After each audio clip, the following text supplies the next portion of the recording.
Nagbabala ang France, United Kingdom at Germany na maaari nilang ibalik ang mahigpit na parusa laban sa Iran pagdating ng katapusan ng Agosto kung hindi uusad ang mga negosasyon hinggil sa nuklear na kasunduan.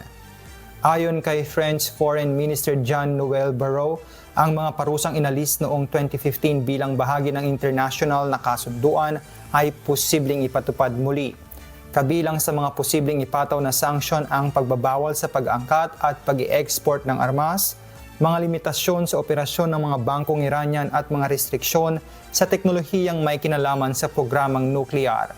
Ang babala ay lumabas sa gitna ng tumitinding tensyon sa rehiyon matapos ang sunod-sunod na pag-atake ng Israel at Estados Unidos sa mga instalasyong Iranian nitong nakaraang buwan. Sa kabila nito, mariing iginiit ng Iran na ang kanilang programang nuklear ay eksklusibong nakatuon lamang para sa mga layuning sibilyan gaya ng enerhiya at pananaliksik. Subalit patuloy ang pag-aalala ng mga kanlurang bansa na maaring gamitin ng Iran ang teknolohiya para sa pagbuo ng mga sandatang nuklear.